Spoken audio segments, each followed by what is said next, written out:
MedtechVISION 23, we're speaking to Mount Rushmore over here.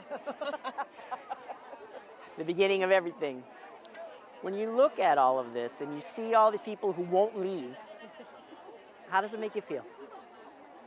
Well, it makes us feel like we did something right, but not Amy and me.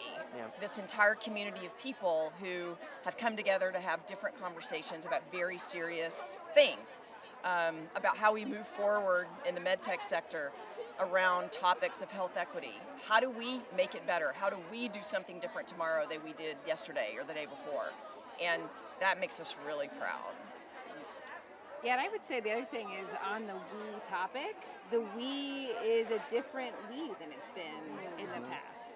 Because it's not Deb and I, in the middle of it anymore. We've created new leaders who have organized, and new leaders who are speaking, and new voices, which was always our intent, which is we don't have enough of the expert voices coming to the fore, new, fresh ideas, representative ideas. And this was yet another example of that, which was less about we and more about them.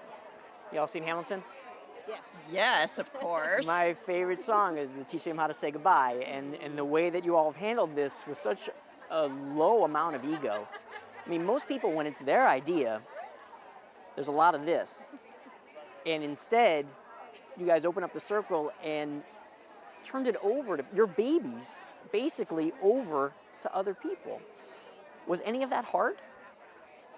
I mean, our conscious decision this year in particular was to not be on stage. Yeah. And I think that sends a really important message, not only of inclusion, that anybody can be a leader in this organization if they're passionate and committed to what we're trying to do, but you know what? There are a lot of people in this community who deserve to be on that stage, not just Amy and me, and so it's completely normal and good for us to step back and do what we can from the sidelines to support them in their journey, right? Yeah, and I would rather say, there's ego if the idea is, I want to build something for me, or I want to build something for us. The whole point of this whole organization was we need to build for others. Like that, the analogy we always used was throwing the ladder down to bring people up along with us. That was always the point of the organization. So this is just a manifestation of the why. Y'all are too close to it. You don't realize how incredible that is. It's because it's you, and you just don't know how you're perceived by the outside world. And so I hope that you're able to understand the level of love and appreciation from everybody here, because some of the younger folks, they don't know you as well and what you've done, and I make sure I tell them all, because that's my job, is to have a mouth. So I'm curious about what's next. Because this is going to continue to evolve, and I know you have other people doing it, but still in your own minds, what comes after this?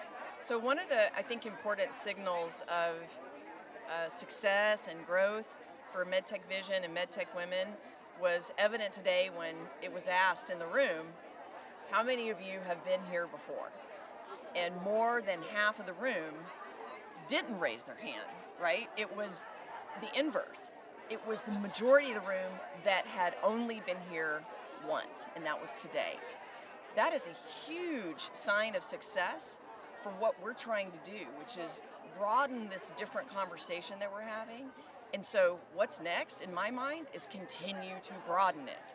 So getting the next generation of leaders involved, getting the next generation of policymakers and investors and R&D people and regulators on that stage. It's really not about us.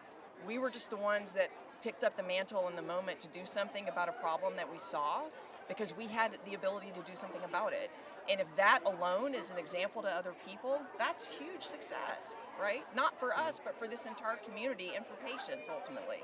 Yeah, and I would say that we're continuing to add programming. So when I think about just even from a concrete perspective, the board program, getting women board ready, board interested, and actually connecting them with board opportunities, sort of bring that leadership into the boardroom for careers.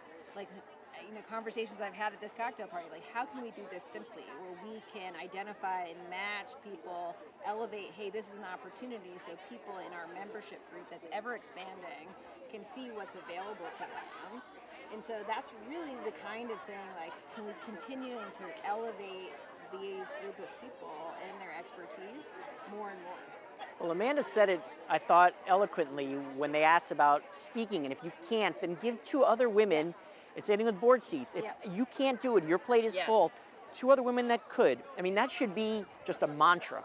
Yes. And I would hope that it already is, but if it's not, someone better say something. Well, and we live it. I mean, Deb has referred a board seat that I ultimately took. Right. So we're Oh, is that right? Oh, yeah. And so, absolutely.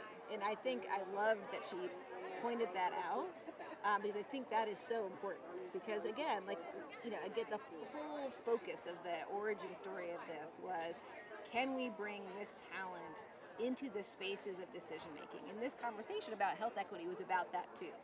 Was we need representation at all those decision making points, in R&D, in clinical, at the board level, at the the payer level, and that's really what we're trying to do all the time. And so we're looking for other opportunities always to figure that out, because again, everyone wins when you bring more talent to the table to make better decisions. All right, last question. Incorporate today, the last 10 years, the whole organization. Give me one word. Like when someone says MedTech Women or MedtechVISION, what's the one word that comes to mind? Conversation. Okay, that's a new one. Inspiring. Yeah, it is. For me, I think it's genuine.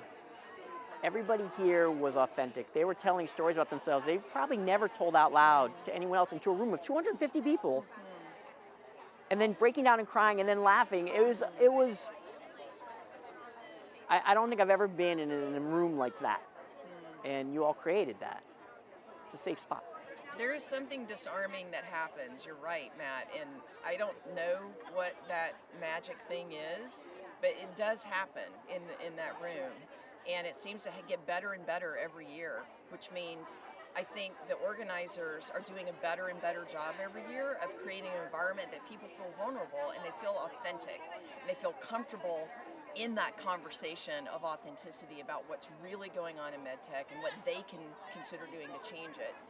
And maybe a harder question is, why isn't that happening everywhere? You read my mind, Deb. Listen, thanks for all of this. Thank you. Go enjoy the rest of your night. All right. Thank you. You got it.